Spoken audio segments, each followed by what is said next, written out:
Halo semua, di video kali ini kami akan menjelaskan tentang perencanaan strategi manajemen stakeholder untuk program implementasi ERP pada PTPN 11. Oke, penulisnya adalah Dea Wemona Rahma, Anissa Hardyayanti, dan Hani Maria Astuti. Abstrak. Implementasi ERP menawarkan banyak keuntungan bagi perusahaan. Namun, nyalanya tidak sedikit kegagalan proyek implementasi yang terjadi khususnya yang berkaitan dengan manajemen stakeholder.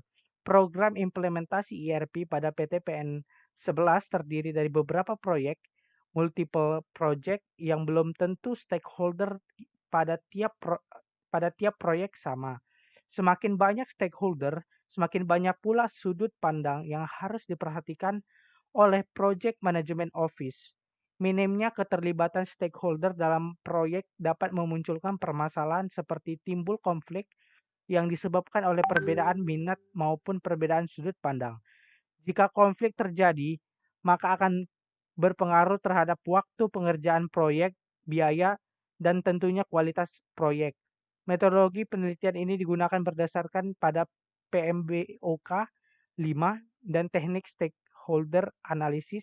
Metode ini digunakan untuk mengidentifikasi dan mengelompokkan stakeholder program implementasi ke dalam matriks power atau interest.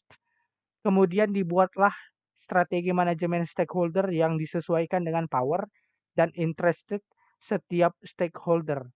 Hasil utama dari penelitian ini yaitu matriks pengelompokan stakeholder beserta rencana strategi manajemen stakeholdernya. Dengan adanya rencana strategi yang jelas diharapkan performa proyek akan meningkat.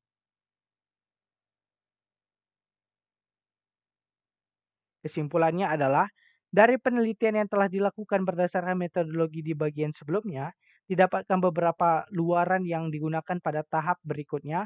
Kemudian luaran tersebut dianalisis untuk dilanjutkan ke tahap selanjutnya, yaitu pembuatan rencana strategi manajemen stakeholder. Berikut ini adalah kesimpulan yang dapat didapatkan dari penelitian ini. Yang pertama, terdapat 28 stakeholder yang terlibat. Lalu key players adalah mereka yang paling sering terlibat dalam aktivitas yang membutuhkan decision making. Stakeholder pada kelompok ini tidak selalu ada dalam tiap aktivitas atau jumlah aktivitas lebih sedikit daripada stakeholder lain, namun pengaruh mereka sangatlah besar dalam hal pengambilan keputusan. Stakeholder keep satisfied dan keep informed adalah tipe stakeholder yang bertanggung jawab dalam aktivitas yang bersifat teknis. Lalu dari 28 stakeholder itu terbagi menjadi 4 kuadran, yaitu sebagai berikut. Key player yaitu sebanyak 9 stakeholder, yaitu sponsor, steering, komite, sekretaris, perusahaan, proses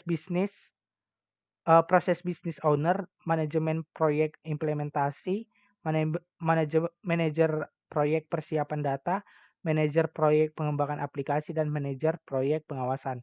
Keep informed itu 14 stakeholder, yaitu key user, spesialis, kualitas, basis, spesialis, proses bisnis, spesialis data Apeber, OCM, data analis, data entry clerk, sistem analisis programmer, penguji software, dan spesialis maintenance.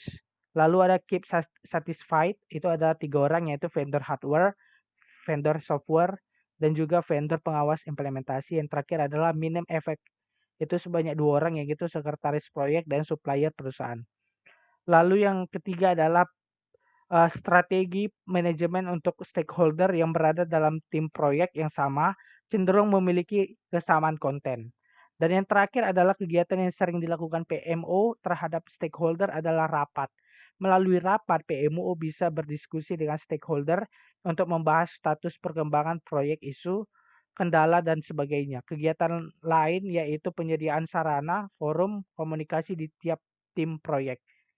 Demikianlah presentasi kami untuk manajemen. Demikianlah presentasi kami untuk manajemen stakeholder. Terima kasih.